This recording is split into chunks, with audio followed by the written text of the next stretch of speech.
May dalawang bagitong Pinoy na boksingero ang namamayagpag talaga ngayon sa Philippine boxing.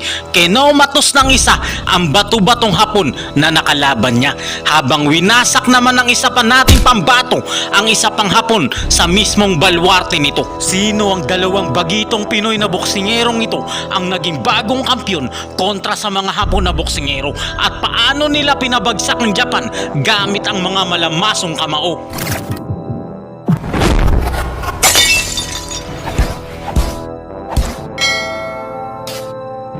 Sa sunod-sunod na pagkatalo ng mga boksingerong Pinoy sa bansang Japan, tila ba naungusan na tayo pagdating sa sport na suntukan. Pero bukod sa kaalaman ng karamihan, may isang bagitong Pinoy na talaga namang sumisikat sa Japan matapos pabagsakin at talunin ang kanilang dekalibreng boksingero at agawin ang kanyang titulo na kampyonato.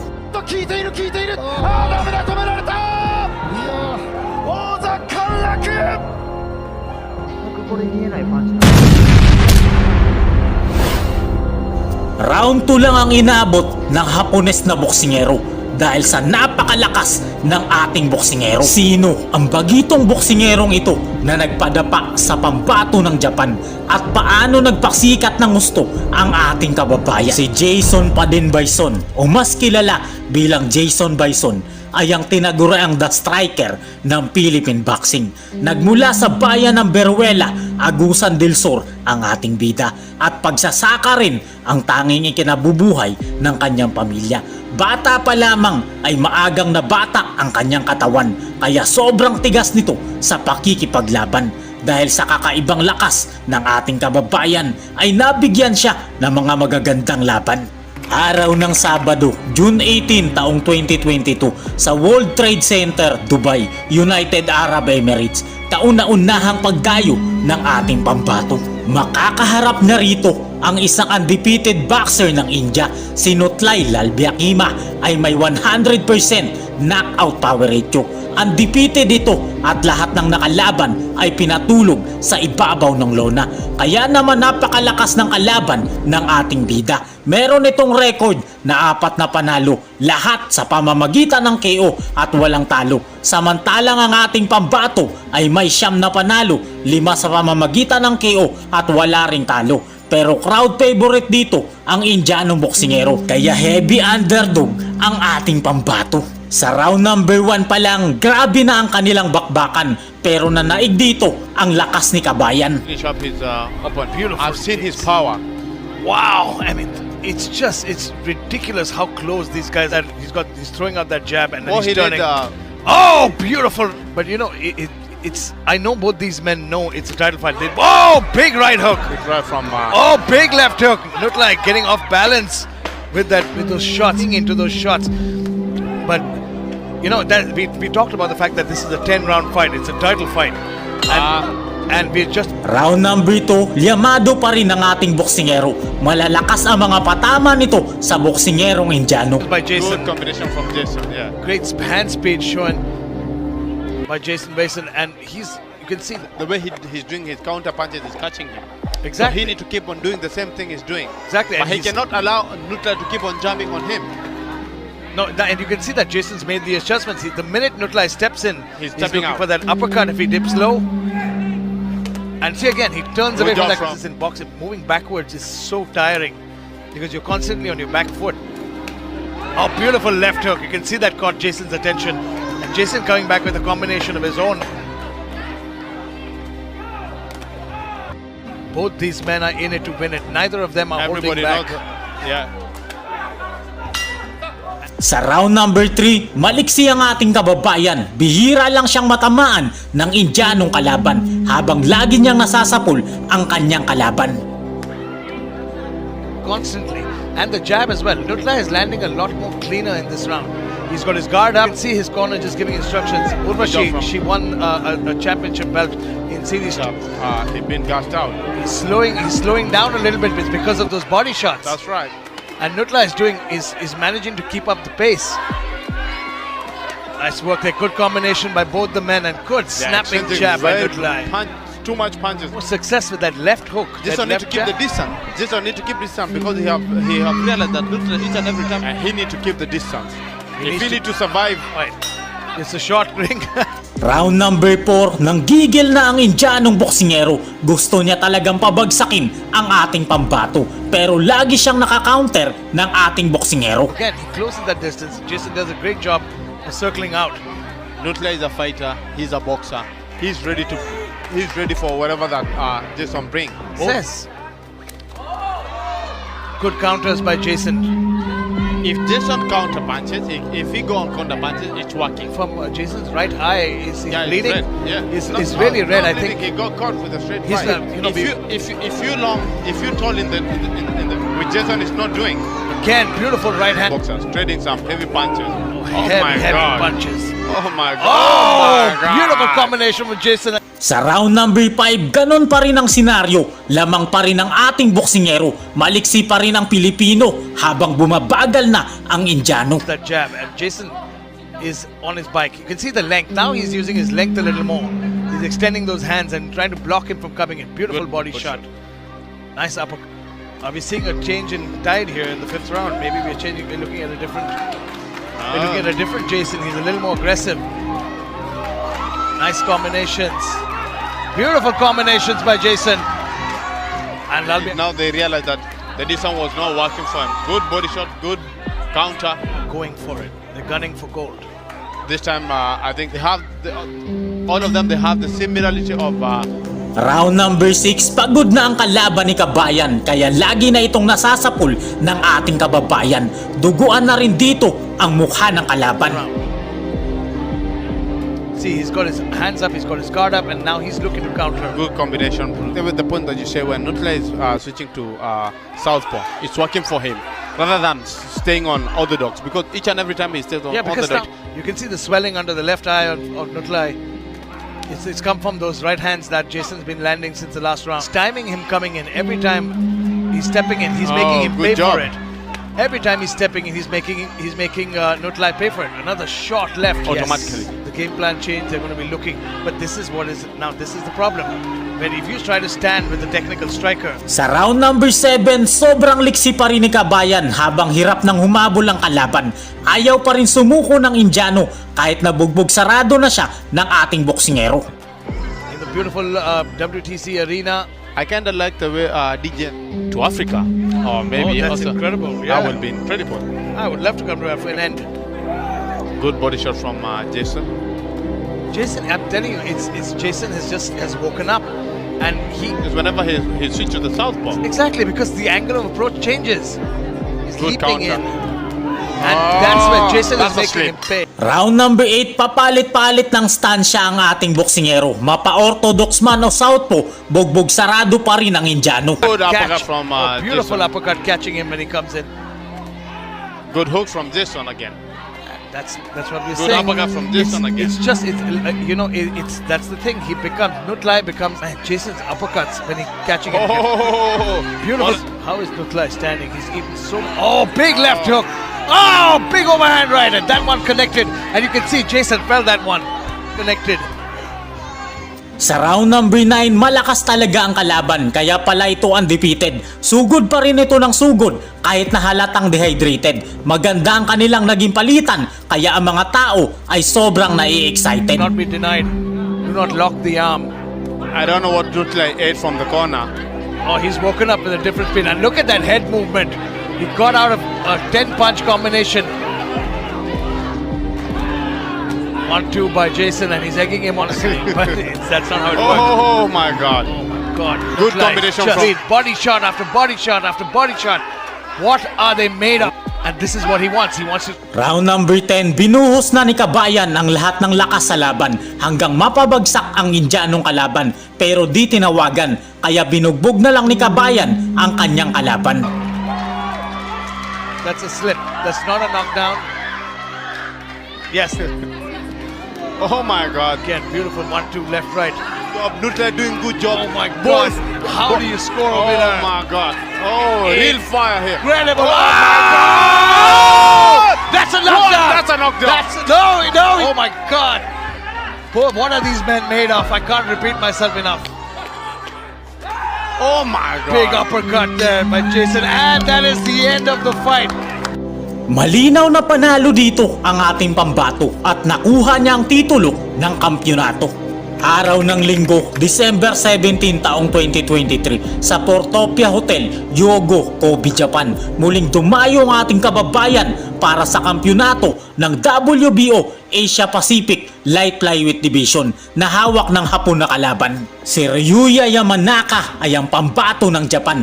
Veterano ito na may record na 19 na panalo, 6 sa pamamagitan ng KO at may 3 talo. Pero sa Japan ginanap ang laban kaya kailangan i-knockout siya ng ating kababayan. Sa pangangatawan ng ating pambato, halatang siya ay ensayado. Kahit na siya ay may record na 10 panalo lamang, 5 sa pamamagitan ng KO at 1 talo, hindi niya inisip na siya ay dehado. Round number 1, mas malaki ang katawan ng Hapon na kalaban pero di ito naging hadlang para maging dominante si Kabayan. Kita na agad dito ang pagkakaiba ng kanilang galawan. Nasa kondisyon ang ating kababayan. 非常にフェイントがうまい選手ではあります。大きく相手のジャブはもらわない位置です。これは右、ちょっと中に入って左からちょっとエンジンはかけ気味に来ています。挑戦者のジェイソン・バイソン。セカンド目なんで、タッパーが左お互い慎重ですけど、緊張。近くなったら頭を中に入れて。 Sa round number 2, dito na magpapasikat ang ating boksingero. Isang napakagandang kombinasyon ang pinakawala ng ating pambato, ang tumapos sa Hapon na boksingero. 効いてきちゃいますもんね。ね、ダウンだ。オープン。全くこれ見えないパンチなんで、一番効くパンチなんですよ。ボーバー。ちょっと一瞬のちょっとびっくりした表情だ。効いている効いている。ダメだ、止められた。 Nakuha ng bagito nating pambato ang titulo ng kampyonato sa kamay ng Hapon na kalaban. Kaya sa bansang Japan, siya ang usap-usapan. May bago na naman tayong aabangan sa sport na suntukan.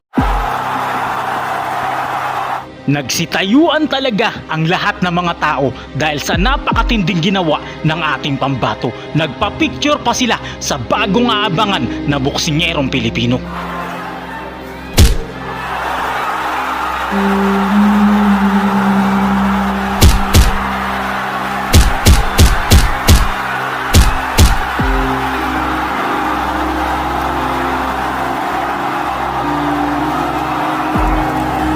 Nabawi na ba? 3-punch combination, all power shots, another connection to the head, and throwing in the towel. He's got the oxygen on, he's pointing to his head, I'm not quite sure if he felt. Isang bagitong Pinoy boxer na naman ang nagwagi kontra sa pambato ng Japan. Sa pinakabrutal na pamamaraan ay nabugbog talaga ng gusto ang bato-bato at napakatibay na Hapon na kalaban. Nag-agaw buhay at stretcher ang inabot nito sa ating kababayan. Halos hindi na makilala ang kanyang muka pagkatapos ng laban. Si Reggie Suganov ay ang tinaguri ang The Filipino Phenom ng Philippine Boxing. Nagmula sa bayan ng Dawis, lalawigan ng Bohol ang ating bida at pagsasaka rin ang tangi kinabubuhay ng kanyang pamilya. Kaya bata pa lamang, batak na sa trabaho ang ating bida. Natural ang lakas at talento ng ating boksingero. Grabe din ang pagsisikap sa training ng ating pambato. Kaya naging kampiyon siya sa WBO Global Light Flyweight Division matapos talunin ang pambato ng Venezuela. Ang veteranong si Ronald Chacon ay inisi fight lang ng ating bida. Araw ng Martes, April 30, taong 2024 sa Holy Name University Gymnasium, Tagbilaran City, Bohol. Idinaos ng PMI Bohol Boxing Stable ang isa sa pinakamalaking laban ni Reggie Suganov. Makakaharap niya ang isang bato-batong knockout artist ng Japan. Si Kai Isisawa ay may halimaw na kartada, 11 panalo, 10 sa mga ito ay pinatulog niya sa ibabaw ng lona, habang may 14 na panalo at 4 sa pamamagitan ng KO ang kartada ng ating pambato. Dedepensahan ng ating kababayan ng kampyonato ng WBO Global Light Flyweight Division, habang gigil naman ang Hapon na maagaw ang kampyonato na hawak ng ating pambato. Round number 1, maliksi ang Hapon na kalaban pero hindi naman nagpatalo ang ating kababayan. Nakuha niya agad ang estilo at distansya ng Hapon na kalaban. Thing that Suganov has to be very careful of. Suganov suffered his winners. That was against Sivanati Lotshinga. And so dito po sa round number 1, medyo nagkakapaan pa sila. a stylist and he is a power hitter, but now he's displaying some power. 4-punch combo. Very young Luisito Espinosa, the way he's built. And the half flyweight division is where the most championships have been taken by Filipinos. By our unofficial scorecard, Suganov is leading in this round. Ishizawa absorbing some punishment. That's a left hook to the head. More shots to the head coming from late set. Sa round number 2, umiepekto na ang lakas ng kamao ng ating pambato. Napapaatras na dito ang Hapon na boksingero. Reggie Suganov versus Kai Ishizawa of Japan. Some connections there. Medyo shaken po. Ito si Ishizawa. Left Ishizawa, which could be a good idea against a taller fighter. Tanda po natin that Ishizawa only a shade. Suganov has now tasted how powerful those punches can be. Better defense actually here for Ishizawa. Closer round, but it's still... Round number 3, nanggigil na ang Hapon na boksingero. Gusto niya makabawi sa ating pambato, pero sinalubong lang siya ng mga suntok ng ating boksingero. So far in our unofficial scorecard, has taken the first 2 rounds. You look at the records, Ishizawa, of course, out of his 11 wins, 10 wins coming by way of knockout. Coming from Ishizawa. Shot to the body once again. Every time magpakawala ng isa. Ito si Suganov and around the ring, of course.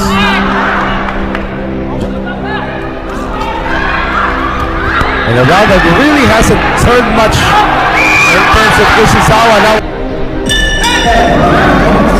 Sa round number 4, ganun pa rin ang senaryo. Bugbog sarado pa rin ang Hapon na boksingero. Sugod pa rin siya ng sugod, kaya lagi siyang sinasalubong ng suntok ni Reggie Suganov. He's being a little careless with his defense day here for the Japanese fighter. But again, the game plan, and Ishizawa's not taking it. His opponent to move forward. Medyo sumandal doon, lumatagal. And oops, 40 seconds remaining here. And this time Ishizawa says, bring it on! Another...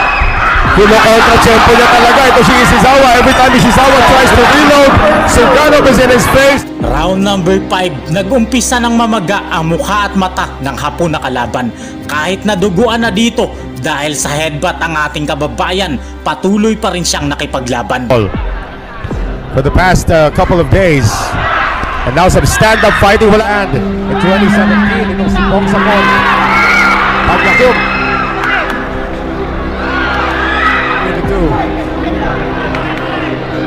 Crowd here a little concerned about seeing the presence of blood on the face. If they're home, buti na lang, it's not about the eyebrow. Let's not impair your vision. So far, Ishizawa is actually doing well until that. Ito. Another jab coming in for the Japanese. A lot of misses here for Suganov. Round number 6. Sa round number 6, grabe na mga pinsala ng dalawang naglalaban. Ayaw talaga sumuko ng Hapon na kalaban kahit palagi siyang natatamaan ng ating kababayan. Kampiyon dito, si Suganov of the Philippines absorbing from his Japanese opponent. Sure. At the start, that uppercut goes through. Sobrang dugu-dugu na dito ang ulo ng ating kababayan dahil sa headbutt na kanyang natamo sa kalaban. Neutral corner time here, and it looks like the doctor will be brought in for the first time. Etong sugat niya. Broken nose, not knowing that it was a broken nose. Tapdasan. And we are back to bring you the rest of round number 6. Suddenly, bumuhos na naman si Suganov. Round number 7, biglang sumugod ang Hapon na kalaban. Punterya na dito ang daguang ulo ng ating kababayan. Grabe na ang palitan ng suntok ng dalawang naglalaban. Moment. The wound is not a factor anymore. If you're just joining us, meron pong sugat na natamo. Etong si Reggie Suganov, as coming from Suganov, who tries to push him back to the middle of the ring. Now Suganov's reach advantage. Ishizawa looks like the first 5 rounds were just a testing. And he did suffer that knockout loss against Masataka Taniguchi. Nauunahan na po. Reach advantage has been totally negated. Suganov was so accurate in the first 3 rounds, now he can't. Sa round number 8, dito natatapusin ng ating pambato ang paghihirap ng Hapon na boksingero. 2 beses babagsak ang Japan sa kamay ng ating kababayan. Oh! Ishizawa got staggered there by the left hook coming from Suganov. And another one! Ishizawa is down!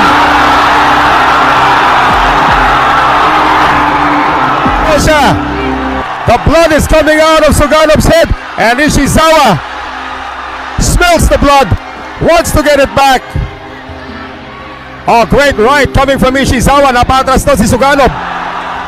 Ishizawa missing, less than a minute remaining here. Sent Suganov backwards. Nakabawi na ba? 3-punch combination, all power shots. Another connection to the head. And throwing in the towel. The side of Ishizawa. It's over.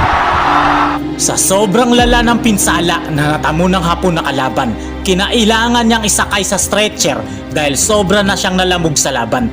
Lantang gulay na lumabas sa ring ang Hapon na kalaban. Si Reggie Suganov ay may napakalaking puso. Kahit na napakalaki ng kanyang sugat sa ulo, hindi siya basta-basta sumuko. Lahing Pinoy, dugong palaban, yan ang pinamalas ng ating kababayan.